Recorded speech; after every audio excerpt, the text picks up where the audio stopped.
차 타고 오면서 제 아내가 그러더라고요. 아니 왜 당신 설교 제목은 늘 그래? 늘 그렇게 자극적이야? 뭐 이런 얘기를 하더라고요. 반성을 좀 했어요. 왜 나는 설교가 늘 마치 그 제가 국수 좋아하는데 이 뭐죠? 메밀소바 먹을 때 톡 쏘는 것 같은 그런 거 있잖아요. 겨자 소스, 아, 와사비 그런 것처럼 이렇게 자꾸 좀 자극적인 그런 말을 쓸까 하면서 좀 반성을 했어요. 어제 잠깐 전혀 안 보던 텔레비전을 보는데 아내가 이렇게 틀어놓고 체조하면서 하는 텔레비전을 보는데 뭐가 나오냐면 그 우리나라 유명한 식당들 있잖아요. 그리고 정말로 맛집들, 그 맛을 만들어내기 위해서 어마어마한 노력과 막 정력을 거기다가 쏟아놓고 있는 그런 사람들의 이야기를 봤어요. 이야, 그거 보면서 제가 반성을 두 가지를 했습니다. 먹고 그냥 뒤로 흘려버리는 음식 하나 만들기 위해서도 그렇게 많은 애를 쓰는데 나는 왜 이렇게 설교를 그렇게 준비하지 못할까 그런 생각도 좀 했고, 두 번째로는 아이고 세상이 이런 걱정이 하나 들었어요. 반성이 아니고 이건 걱정인데 너무 자극적이고 너무 맛있고 너무 짜릿하고 하는 것만 너무 이렇게 쫓아다니는구나 그런 생각이 들었어요. 그리고 은연중에 저 자신도 아까 제가 와사비 얘기했지 않습니까? 뭔가 독특하고 뭔가 짜릿하고 뭔가 안 들어봤고 성도들이 이렇게 딱 귀를 기울일 만한 그런 본문과 그런 내용들을 찾아다니기에 너무 오랜 세월을 보낸 것 같다라는 생각을 했습니다.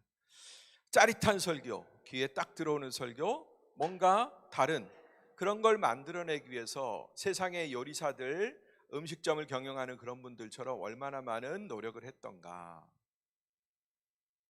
제가 여러분에게 그 얘기를 칭찬받고 싶어서 드리는 얘기가 아니고요. 이건 좀 반성할 얘기다라는 생각이 들었어요. 여러분, 우리 어머니들은 그렇게 하지 않잖아요. 내 자식들이 짜릿하게 음식을 맛보고 그 한 번 음식 맛보고서 와 맛있다 한번 짠 하고 끝나는 걸로 요리 끝내지 않잖아요. 가족들의 건강과 이 음식을 계속 먹었을 때 내 자녀들이 내 가족들이 얼마만큼 건강한 삶을 살 것인가, 얼마나 잘 클 것인가, 얼마나 영양이 균형이 맞을 것인가 이런 거 고민하면서 음식을 만들죠. 그러나 식당 주인들은 목적이 딴 데 있거든요. 많이 팔아서 거기서 수익을 얻는 데 있거든요.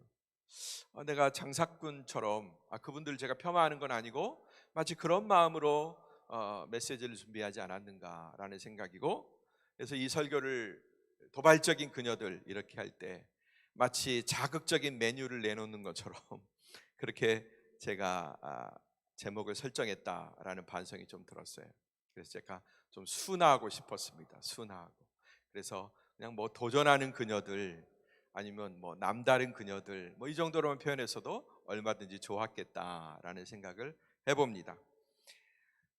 자, 제가 왜 이런 얘기를 드렸냐면 오늘 제가 말씀드려야 될 그 여인들이 굉장히 도발적인 모습을 보였기 때문입니다. 제가 도발적이라는 단어를 좋아해서가 아니라 이 여인들의 행보가 정말로 도발적이에요.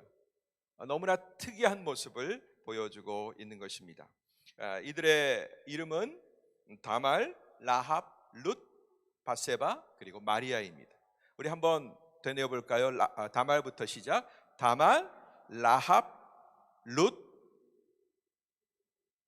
바세바, 마리아. 네. 다섯 명, 이 다섯 명의 여인에게서 이야기해 보려고 합니다. 도대체 여자들은 인구의 계산도 안 되고 법정에서 증인도 안 되는 그런 시대에 어떻게 해서 이 여인들의 이름이 마태복음 1장에, 그것도 아주 중요한 페이지, 성경의 페이지가 굉장히 많이 아깝거든요.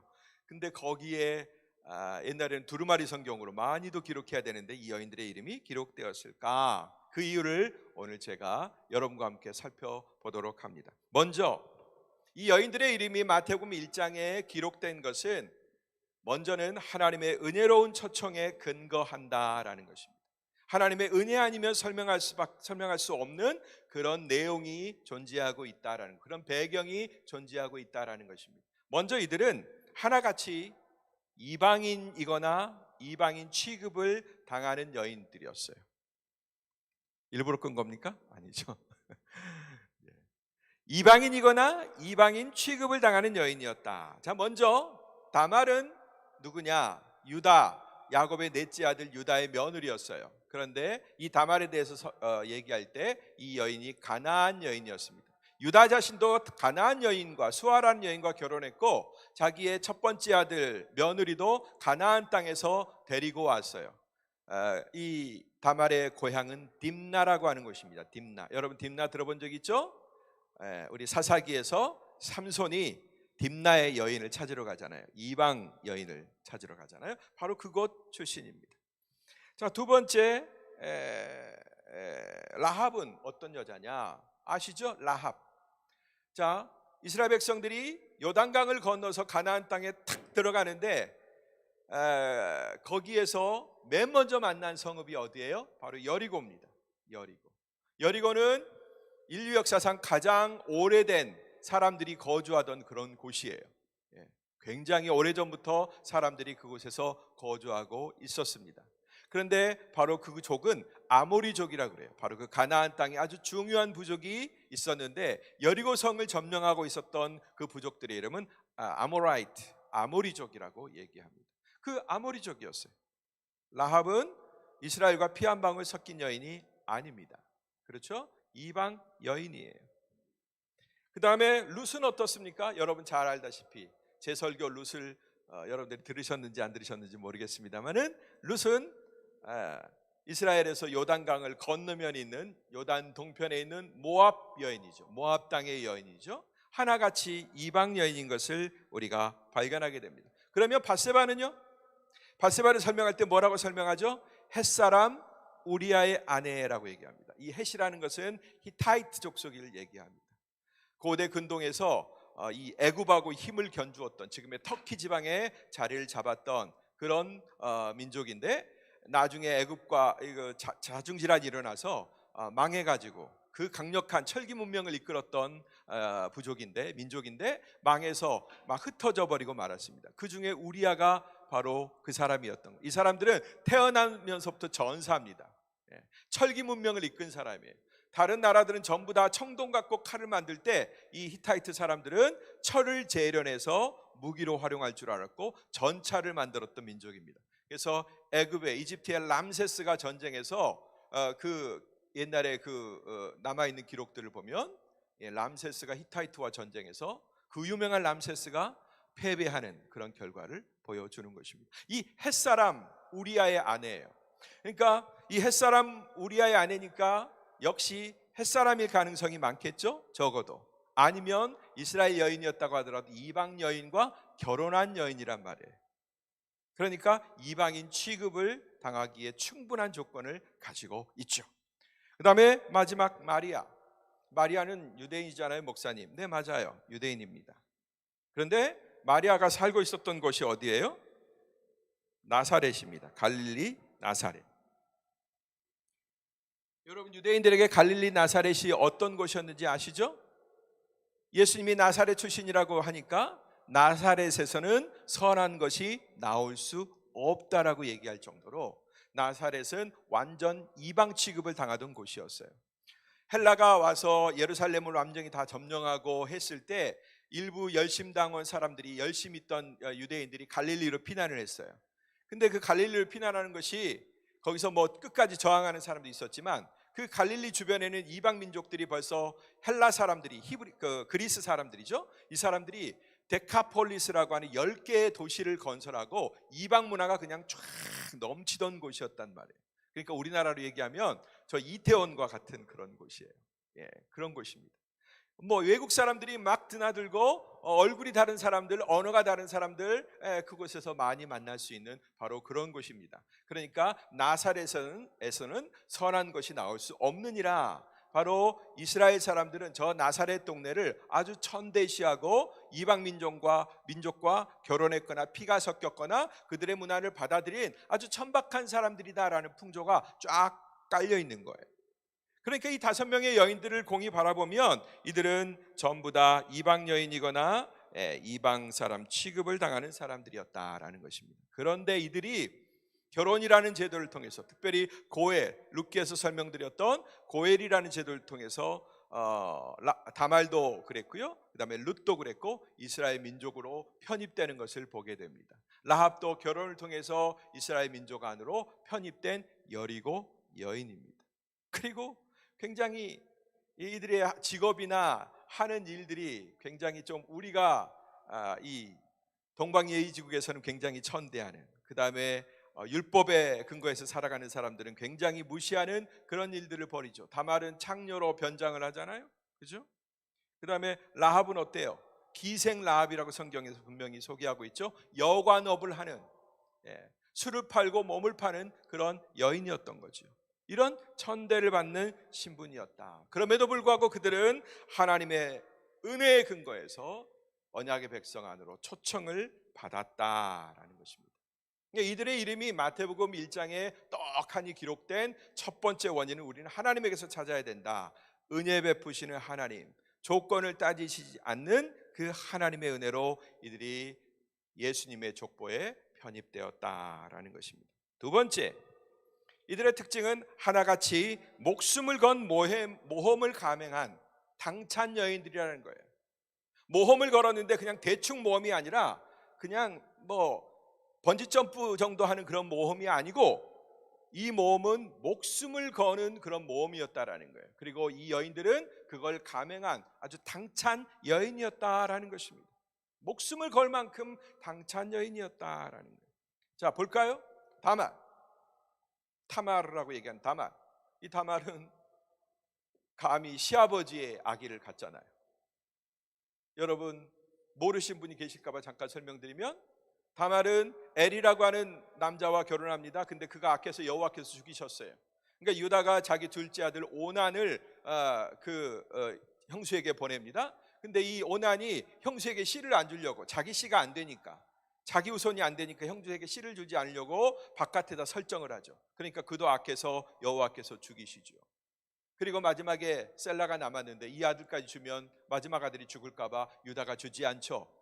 그리고 나서 유다의 부인 수아가 죽습니다. 너무나 외롭고 힘들던 차에 저쪽에서 양털을 깎는 데더라, 자기 가나안 친구가 깎는 데더라 하고 그곳에 가려고 하다 보니까 그 소문이 다말에게 들린 거죠. 그래서 다말이 자기를 창녀로 분장을 하고 결국 시아버지와 하룻밤을 보내고 거기에서 씨를 얻습니다. 자식을 얻죠. 임신하게 되죠.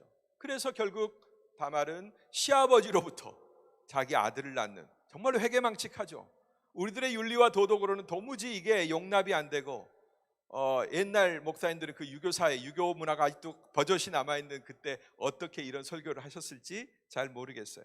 굉장히 어려운, 지금 저도 어려운데 얼마나 어려운 내용입니까?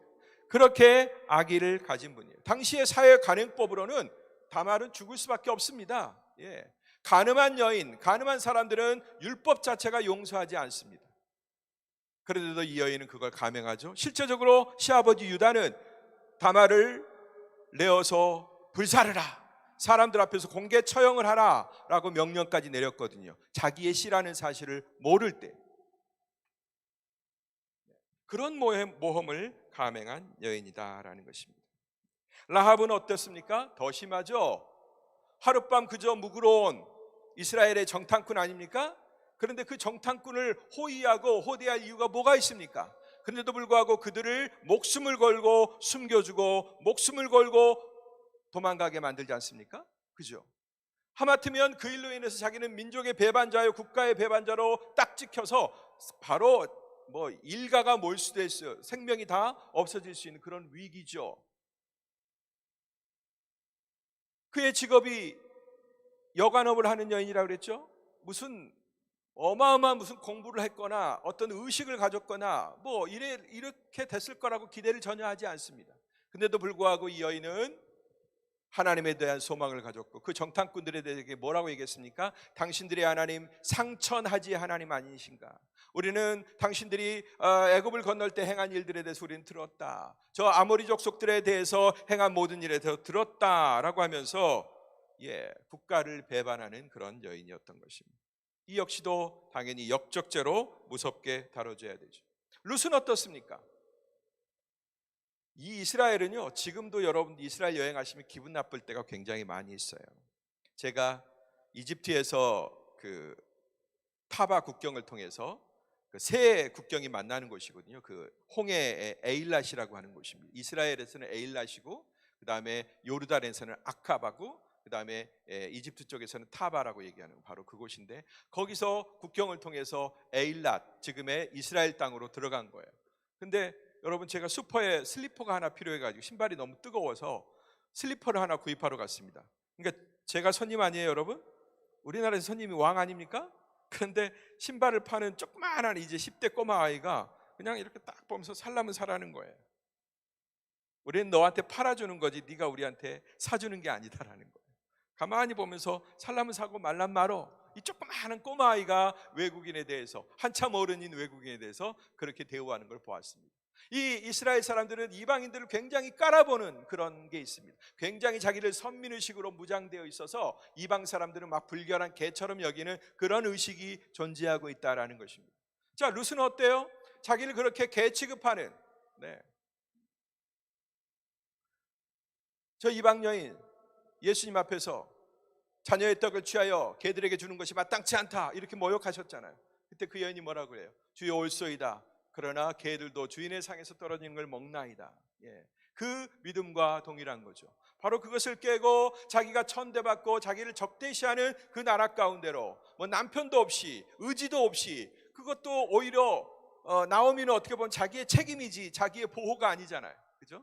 그 어머니를 믿고 따라가는 그런 룻의 모습을 보여주는 것입니다. 굉장한 모험이죠. 고대 세계에서 자기의 인생을 그냥 포기해 버린 것입니다. 게다가 이 밧세바는 나중에 어떻게 되죠? 감히 아이를 갖죠. 그죠? 보아스의 아이를 갖게 되는 그런 일까지 일어나게 됩니다. 자, 밧세바는 어떨까요? 밧세바가 이제 굉장히 논란이 많이 됩니다. 저는 이 밧세바에 대해서 굉장히 할 말이 많은데 제 설교가 지금 찍히고 있기 때문에 제가 이 부분에 대해서 기록에 남음으로 말미암아 말씀드릴 수가 없습니다. 궁금하신 분은 저를 찾아오시길 바랍니다. 그런데 감히 다윗의 아기를 가진 여인이에요. 감히. 여러분들이 어떻게 생각하시는지 모르겠지만 특별히 여기에는 여성들이 많이 계셔서 그건 목사님 남성의 시각으로 바라보는 거 아니에요 막 이렇게 얘기하실 분도 있을지도 몰라요. 그래서 제가 말씀을 제가 전파하려고 하는 거지 여러분하고 논쟁하려고 하는 것이 아니기 때문에 제 생각을 여기서 말씀드리지는 않겠습니다. 그러나 저하고 얘기해 보시면 상당히 공감이 되실 것입니다. 이 밧세바는 감히 다윗의 아이를 가졌어요. 역시 마지막 여인 마리아도 감히 어떻게 해요? 처녀의 몸으로 아이를 잉태했습니다. 더군다나 약혼한 처지였어요. 그죠? 그들은 이 사회법으로 얘기하면 죽을 수도 있었습니다. 죽어야 되는 거예요. 밧세바는 상대가 왕이었기 때문에 안 죽은 거예요. 그죠? 그리고 마리아는 요셉이 조금만 독한 마음 가지고 있었고 가브리엘이 현몽하지 않았더라면 그냥 살짝 떼어버리려고 했잖아요. 의로운 사람이고 선한 사람이었기 때문에 그만큼이었던 거지, 그냥 보통 남자 수준이었다면 유다처럼 불사를 하고 내어주는 그런 처지를 당했을 수도 있었다라는 것입니다. 그럼에도 불구하고 어떻게 해요? 그걸 받아들였어요. 마리아가 이 고백을 대표합니다. 주여 주의 계집종이뇨니 주의 뜻대로 되어질지어다 이렇게 얘기합니다. 주님의 뜻대로 하십시오. 당신의 말씀대로 제게 이루어지기를 원합니다. 주님, 저는 주님의 여종입니다. 그러니 당신의 말씀대로 제게 이루어지기를 원합니다. 굉장히 수동태로 표현이 됐지만 이건 굉장히 적극적인 표현입니다. 그런 많은 손해와 그런 모험을 감수하고 그렇게 행하시려는 주님의 뜻이 내 안에서 이루어지기를 원합니다 라고 고백하고 있는 거죠. 어떻게 이걸 모험이라고 얘기하지 않을 수가 있겠습니까? 그때 당시 마리아가 살았던 사회를 향해서 도발하고 있는 것입니다. 다말도 그렇게 했고 룻도 그렇게 했고 라합도 그렇게 했고 밧세바도 그렇게 한 것입니다. 세 번째, 그러면 그런 엄청난 모험을 감행하게 한 원인이 뭔가? 바로 이들 안에는 무언가에 대한 절실함이 있었다라는 거죠.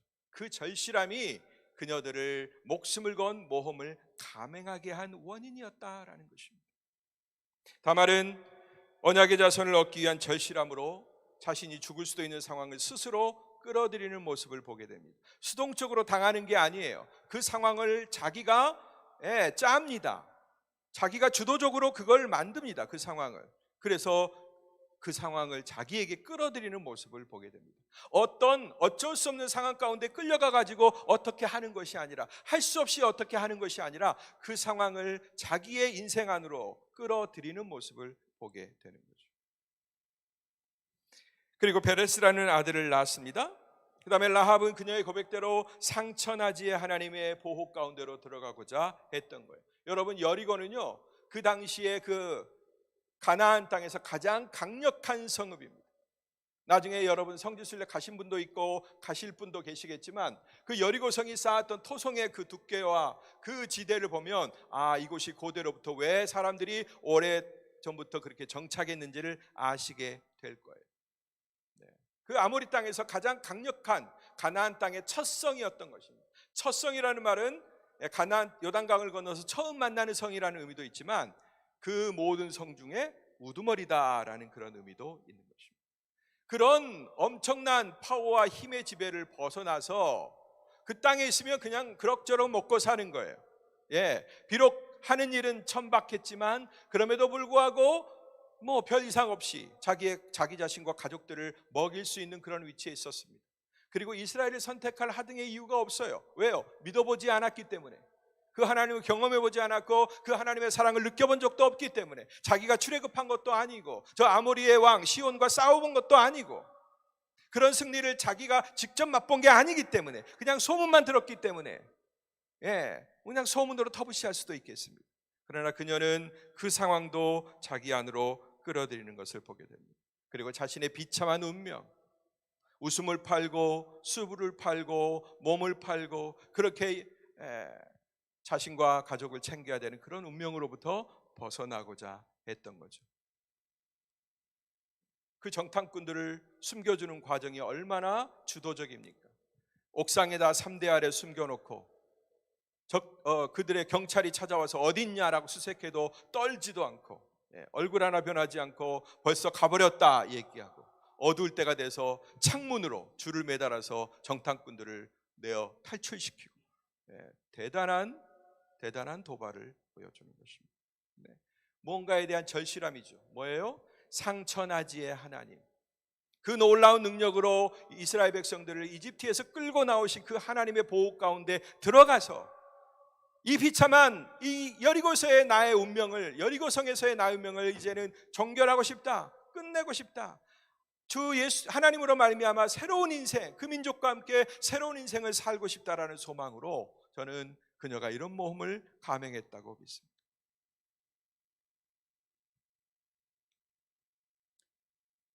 그리고 여리고 정복에 혁혁한 공을 세우고 룻은 하나님의 백성으로 편입이 되는 것입니다. 누구와의 결혼으로?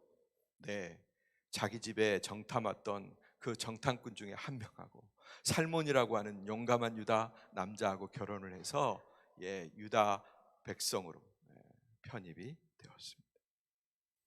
자, 또 한 사람을 볼까요? 밧세바, 룻을 보겠습니다. 룻은 어떤 고백을 하죠? 우리가 너무나 잘 아는 고백이죠. 어머니의 하나님이 내 하나님이 되고 어머니의 백성이 내 백성이 될 것입니다. 이제 나를 떠나라고 더 이상 강권하지 마옵소서.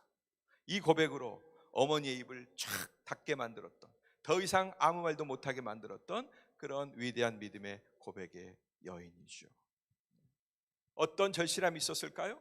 자기 형 오르바처럼 남은 인생을 이 모압에서 그래도 남은 인생을 그래도 보장받으며 살아야 되겠다, 이런 게 아니라, 친정으로 가서 친정의 보호를 받아야 되겠다, 이런 게 아니라, 불행하게 만났고 불행하게 끝났지만 이 모압의 불행을 이제 여기서 끝내고 어머니의 하나님을 나의 하나님으로 모시고 그 약속의 하나님과 더불어 나의 인생을 경영해야 되겠다라는, 정말로 뭐가 보여서도 아니고 하나님을 소유하면 내가 뭐 갑자기 로또가 맞을 거야, 인생이 완전히 개벽할 거야, 뭐 이런 소망이 있는 것도 아닌데, 그런 육신적인 소망을 품은 것도 아닌데, 그 하나님 바라보고 그 비참한 운명에 처한 어머니와 함께 터벅터벅 베들레헴을 향한 길을 떠나죠. 어떤 절실함이죠? 여호와 하나님의 백성이 되고자 하는 그런 절실함이 그 가운데 있었기 때문에 다른 모든 것들, 다른 모든 조건들, 자기 형 오르바가 선택했던 모든 조건들을 소나기에서 내려놓을 수 있었다라는 것입니다. 그런데 밧세바는 좀 이상해요. 이 밧세바는 자칫 사랑하는 남편 빼앗기고 평화로운 가정이 깨지고 힘 있는 남자에 의해서 자기 인생을 도둑질 당한 그런 비련의 여인으로 우리가 인식할 수 있습니다. 저는 그렇게 인식하지는 않아요. 적어도 이 말씀을 기록한 마태의 의도대로라면, 그 의도를 읽는다면 저는 그렇게 인식하지 않습니다. 알고 보면 이 밧세바는 지금까지 언급한 여인들과는 비교도 되지 않는 어마어마한 도발을 한 여인일 수도 있습니다. 이런 비슷한 처지로 다윗의 아내가 된 여인이 또 한 명 있어요. 제가 좋아하는 이름입니다. 아비가일. 아비가일은 어떻게 다윗의 아내가 되죠? 이 여인도 나발이라고 하는 사람의 아내였어요, 원래. 근데 갈멜에서 그 양치는 그 나발을 다윗이 보호해주고 있었는데, 조금 좋은 날, 양털 깎는 날 우리에게 친절을 베풀라고 하는데 나발이 그걸 모욕을 주면서 거절하죠. 그때 다윗이 칼을 들고 나발을 치려고 할 때 아비가일이 탁 와서 다윗을 설득합니다. 얼마나 슬기롭게 설득하는지요. 그 다윗에게 내 주여, 내 주여, 내 주여, 이걸 여러분 몇 번이나 한 줄 아세요? 제가 세보니까 15번, 16번, 아니 그거보다 더 많을 거예요. 그 화가 나 있는 그 서슬퍼런 칼을 들고 당장의 나발과 그의 가족들, 식솔들을 다 치려고 하는 그 나발을, 다윗을 향해서 그를 제지시키고 다시 제정신을 차리게 하는 왕이 될 다윗. 자기 손에 자기 백성의 피를 묻히면 안 되죠. 저 적들의 피를 묻히는 건 괜찮지만 내가 다스려야 될, 미우나 고우나 내가 다스려야 될 내 백성의 피를 묻히지 않게 하기 위해서 아비가일이 브레이크를 딱 거는 것입니다. 그때 내 주여, 내 주께서, 이렇게 하면서 다윗을 제지합니다. 그 슬기를 보고 다윗이 아비가일을 아내로 맞이합니다. 그리고 거기서 아들 하나도 낳죠. 이런 아비가일과 비교한다면 후에 빚어지는 밧세바의 행보는 굉장히 다릅니다. 많이 달라요. 자기 아들 솔로몬의 왕위가 조금 위협받으려고 하니까 당장에 가서 다윗을 설득하는 그런 모습도 보여줍니다. 굉장히 권력지향적인 모습을 볼 수가 있는 거예요. 많은 이야기들이 생략되어 있어서 잘 모르지만 저는 이 여인이 어느 날 갑자기 목욕하다가 힘 있는 사람에게 끌려가서 강간당한 그런 여인이라고 해석되지는 않습니다. 잊지 말으실 것은 논란의 여지가 있으니까 제가 여기서 결론을 짓지는 않겠습니다. 이 문제 역시 이렇게 우리가 발견할 수 있고요. 중요한 점은 이분들 모두가 다 자기들의 운명을 알고 있었다라는 것입니다. 그리고 그 운명을 어떻게든지 개선하고 바꾸고 싶었다라는 거예요. 그게 그들의 절실함이었다라는 거예요. 운명을 바꾸고자 하는 절실함. 가나안 여인으로서, 이방 여인으로서, 남편 없는 여인으로서, 아니면 몸을 파는 여인으로서 자기들이 가지고 있었던 그 배고픔, 그것에 그냥 만족하지 아니하고 그냥 생내적으로 주어진 내 운명, 그것을 팔자로 받아들이지 아니하고 운명을 바꾸기 위해서 절실한 소망을 가졌고 그 소망을 달성하기 위해서 도발했다라는 점에서 우리는 여기에서 이 여인들의 공통점을 찾을 수 있다라는 것입니다. 그래서 제가 도발이라고 하는 표현을 썼어요. 이들은 과감하게 자기들의 운명의 사슬을 끊었습니다. 가만히 있지 않았어요. 그래, 내 팔자가 그렇지 뭐. 이게 내 인생인가 봐. 거기서 멈추지 않고 일어났다라는 것입니다. 바꿨다라는 것입니다. 그리고 바꾸기 위해서 대가를 지불했다. 그러면 그런 그들에게 어떤 결과가 빚었을까요? 하나님이 그런 그들에게 어떻게 응답하셨을까요?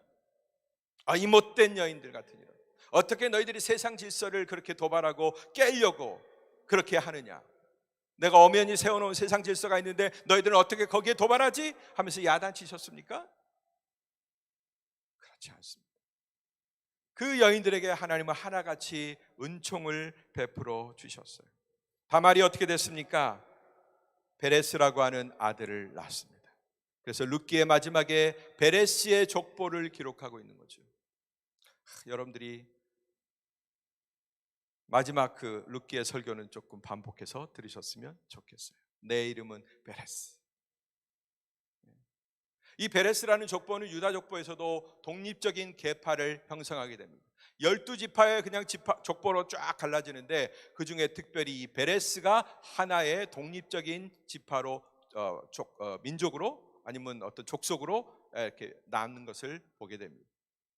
베레스의 족보를 만드는 주인공이 된 것입니다. 라합은 룻기에 등장하는 그 유명한 남자죠. 능력자, 여호와는 나의 능력이시다, 그 뜻을 갖고 있는 보아스라는 아들을 낳았습니다. 그리고 그는 베들레헴에서, 그 보아스는 베들레헴에서 아주 유력한 사람이었을 뿐만 아니라 사람들의 존경을 한 몸에 받았고, 특별히 우리가 잘 아는 룻, 그 이방 여인, 믿음의 고백을 가지고 주께 찾아온 그 이방 여인을 책임지는 주인공이었던 거죠. 그리고 룻은 어떻습니까? 그 보아스, 방금 말씀드린 그 보아스와 결혼해서 누굴 낳습니까? 오벳을 낳습니다. 오벳. 섬기는 자, 봉사하는 자, 예배하는 자라는 뜻을 갖고 있는 거예요. 이 오벳의 동사가 아바드라고 하는 히브리어 동사에서 비롯됩니다. 이게 섬기다, 서브하다, 봉사하다 이런 뜻이에요. 제가 이렇게 외웠어요. 학교 다닐 때. 받아 이렇게 외웠습니다. 아바드, 내가 섬길 테니까 받아줘. 네, 섬김의 대명사 오벳, 나오미의 인생을 섬겨주고 이스라엘 민족을 섬기는 그런 오벳 아들을 낳게 된 것입니다. 그리고 그녀는 오벳이 이새를 낳고 이새가 다윗을 낳고 다윗의 증조 할머니가 되는 영광을 꿰차앉는 것입니다. 여러분, 예수님의 족보뿐만 아니라 이스라엘의 황금 족보가 누굽니까? 바로 다윗의 족보죠. 그 다윗의 족보의 한 자리를 떡 하고 차지하는 그런 이름의 반열에 오르게 되었다라는 것입니다. 이게 하나님의 은총이에요. 베레스도 역시 그 계보 가운데 오르죠. 베레스의 계보가 다윗의 계보로 이어지거든요. 다윗의 계보가 우리 예수님께까지 이어지거든요. 예수님은 그냥 오시지 않았어요. 바로 이런 믿음의 역사를 통해서 오셨고, 그 믿음에 대하여 하나님이 은총을 베푸시는데 은총의 역사를 통해서 우리 예수님이 오셨다라는 것입니다. 밧세바, 그녀는 말할 것도 없이 다윗의 아내가 되죠. 그리고 솔로몬, 그 유명한 솔로몬의 어머니가 됩니다. 그리고 마리아는 뭐라고 그래요? 천주교에서는 그녀 이름 앞에 기도할 때 은총이 가득하신 마리아여 이렇게 기도합니다. 왜 그러죠? 근거가 있습니다. 가브리엘이 탁 나타나서 마리아야, 너는 여호와께 은총을 받았다, 은총이 가득한 자여, 이렇게 얘기하는 것을 보게 됩니다. 기뻐하여라 은혜를 입은 자여, 우리말 성경이 이렇게 표현되어 있어요. 기뻐하여라 은혜를 입은 자여, 주께서 너와 함께 하신다, 주께서 너와 임마누엘 하신다. 그리고 또 덧붙여서 두려워하지 말아라 마리아야, 내가 하나님께 은혜를 받았다. 할렐루야. 마리아가 모든 것에 종점을 탁 찍어주는 거예요. 딱 얘기를 해주는 거예요. 주의 여종이오니 당신의 말대로 이루어질 것을 믿습니다, 이렇게 받아들였던 그 마리아, 바로 그것이 운명을 떠안은, 운명을 끄집어 자기 안에 아는 여인들의 고백이죠. 그 다음에 마지막에 그들에게 하나님이 은혜를 베풀어 주셨어요. 그때 가브리엘 천사가 직접 와서 은총이 가득한 여인이여 두려워하지 말아라, 기뻐하여라, 여호와께서 하나님이 내게 은혜를 베푸셨다. 할렐루야. 은총을 베푸셨다라는 거죠. 이처럼 비천한 운명을 타고났던 여인들, 그대로라면 그 사막의 나붓기는 먼지와 모래알처럼 이름 없이 쓰러져 갈 그런 팔자였습니다. 그러나 이 여인들은 자신의 운명이 그렇게 흘러가도록 가만두지 않았습니다. 이 운명의 사슬을 벗어나고자 하는 강력한 열망, 그 절실함을 가지고 그녀들이 감행한 것은 모험이자 모험보다도 더 뛰어난 도발인 것입니다. 도발. 결국 그녀들의 운명은 여호와의 은총으로 말미암아 바뀌었습니다. 믿음으로 표현되는 믿음의 역사인 예수 그리스도의 족보를 형성하는 주인공들이 당당하게 된 것입니다. 수많은 멋진 이름들, 위대한 이름들, 아브라함, 야곱, 다윗, 이런 이름들이 끼어 있는 가운데 어찌 보면 다른 무명한 다른 남자들의 이름보다도 더 또렷하게 그들의 이름이 탁 박혀 있는 것입니다. 아브라함이 사라를 통해서 말하고 있지 않아요. 그런 말은 없습니다. 아브라함이 리브가를 통해서 이런 말 없습니다. 야곱이 레아를 통해서 야곱이 자식을 낳았다, 뭐 이런 말이 없어요. 12형제를 낳았다라는 말이 없습니다. 어떻게 해요? 바로 이 여인들, 유다가 다말에게서, 살몬은 라합에게서, 보아스는 룻에게서,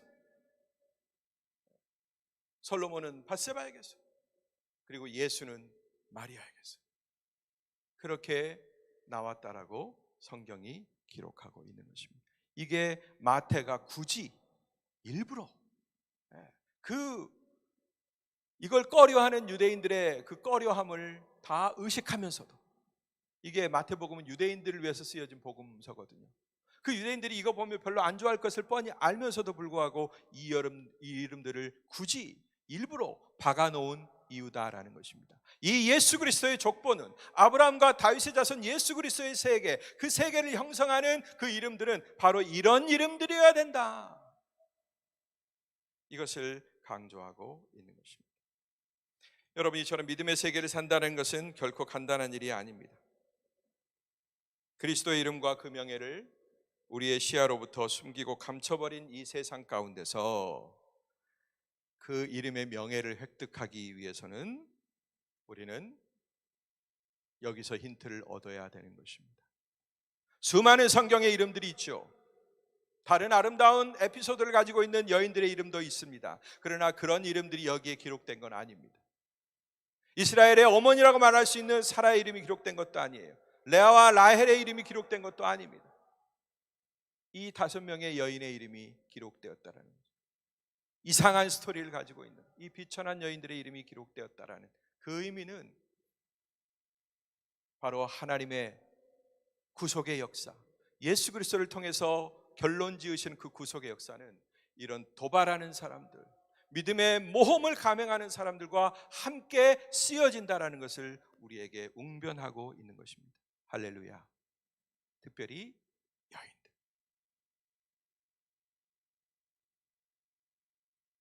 여러분, 이 세상은 우리로 하여금 그 명예를 잃어버리도록 예수 그리스도의 언약의 자손이 되었다라는 것, 그 이후의 시대 족보는 이제 우리가 써가는 거거든요. 사도행전 29장을 우리가 써가는 것처럼 이 마태복음 1장 이후의 족보는 누가 써가는 거예요? 우리가 써가는 겁니다. 그런데 세상은 뭐라 그래요? 그 이름의 명예를 우리에게서 지워버리고 그 이름이 있었는지도 없었는지도 모르게 희미하게 만들어버리고, 마치 미세먼지가 그냥 중국에서 와서 자욱하게 쌓여서 세상도 안 보이게 하고 남산타워도 안 보이게 하고 멋진 우리의 봄이 안 보이게 만들어버리는 것처럼 그 아름다운 풍경들을 우리 속에서 감춰버리는 것입니다. 그 위대한 믿음의 역사에 참여하는 기쁨과 즐거움을 우리에게서 빼앗아가려고 하는 시도들입니다. 그렇기 때문에 우리는 뭘 해야 된다라는 거예요? 뚫어야 된다라는 거예요. 뚫고 나가야 된다라는 거예요. 아멘. 그래서 도발하는 거예요. 그래서 모험하는 것입니다. 여러분, 제가 자극적인 표현을 썼나요? 뚫어야 되기 때문에, 찢어야 되기 때문에, 그래서 그 표현을 쓸 수밖에 없었습니다. 달리 다른 표현이 없어요. 이 어두운 시대에 여러분들이, 저와 여러분들이, 이 예배 가운데 참여한 여러분들이 바로 그것을 도발하는 주인공들이 되시기를 주의 이름으로 축복합니다. 아멘. 깨어 있어야 합니다. 깨어 있으셔야 합니다. 특별히 여러분, 이 예배가 깨어있는 예배가 되기를 주의 이름으로 축복합니다. 하나님의 말씀에 그냥 사로잡혀서 여러분의 가슴이 막 달아오르는 그런 경험들 여러분들이 하셔야 돼요. 그리고 주님이 기도를 시키시면 1시간, 2시간 무릎 꿇고 주여 주여 부르시면서 기도하셔야 됩니다. 내가 할 일이 무엇입니까? 내가 빛낼 이름이 무엇입니까? 내가 나서야 될 역사의 현장이 도대체 어디입니까? 물으시면서 여러분에게 허락된 시간을 그곳에다 투자하셔야 합니다. 아멘. 물론 여러분의 옆에는 방해하는 요소들이 많이 있을 것입니다. 가깝게는 가족들도 방해할 수 있겠고요, 여러분이 부닥친 이 상황이 방해할 수도 있겠고요, 갖가지 사정과 여건들이 그런 믿음의 행보들을, 그런 전진들을 방해할 것입니다. 그럼에도 불구하고 우리는 누구를 들어야 돼요? 네, 통념에 부딪혔던 다말을 붙들어야 됩니다. 네, 자기 민족이라고 하는, 나라고 하는 이 엄연한 현실 가운데서도 반란을 일으켰던 라합을 우리는 붙들어야 되고, 평안한 여자의 여생을 그대로 보장받고 싶었던 그런 안일함, 그것으로부터 우리는 도전을 해야 되는 것입니다. 아멘. 우리의 적이 우리의 내부에 있을 수도 있어요. 안일함, 평안함, 문제없음, 그냥 그대로 흘러가면 되지 뭐, 이런 믿음 갖고는 그리스도의 족복 가운데 들어갈 수가 없는 것입니다. 죄송합니다. 제가 자극적으로 안 하려고 그랬는데 또 이렇게 자극적으로 되고 말았습니다. 여러분, 우리를 둘러싼 저 먼지들, 황사, 미세먼지 답답하잖아요. 영적인 세계도 마치 딱 지금 이와 같습니다. 점점 흐려지고 있습니다. 어떻게 해야 돼요? 우리가 바람을 불어서 하나님께 구해서, 하나님 우리에게 동풍을 주십시오, 아니면 서풍을 주십시오 해가지고서, 아니면 북풍을 주십시오, 남풍을 주십시오. 어떤 바람이든지 그리스도의 이름과 그 명예, 하나님의 백성다움을 깎아버리고 숨겨버리려고 하는 그 바람들을, 우리가 이 믿음의 바람을 일으켜서 다 날려버리게 되시기를 주의 이름으로 축복합니다. 기도하겠습니다. 우리 합심해서 다 같이 마음을 모아서 기도했으면 좋겠습니다. 주님, 온 세상이 황사먼지와 같이 희끄무레한 그 구름에 휩싸여 있습니다. 태양도 못 보게 만들고 그 파란 하늘도 못 보게 만들고 하나님이 피어나게 하신 이 아름다운 봄꽃들도 못 보게 만드는 그런 악한 요소들이 우리의 영적인 세계 가운데도 가득합니다. 지금도 엄연히 하나님의 은혜는 빛나고 있고 하나님의 말씀은 우리 가운데 선포되고 있고 그 말씀대로 살아가는 수많은 믿음의 영웅들이 있음에도 불구하고 우리는 수많은 어두운 소식들에 다 눌려서 그 소식들을 듣지 못하고 그것으로 말미암아 격려받지 못하고 있나이다. 하나님, 우리가 간구합니다. 우리가 도전하기를 원합니다. 우리가 도발하기를 원합니다. 이 어둠의 세력들이 물러가게 하여 주시옵소서. 물리치는 저희가 되게 하여 주옵소서. 우리 다 같이 주님을 크게 부르며 기도하며 나아가겠습니다.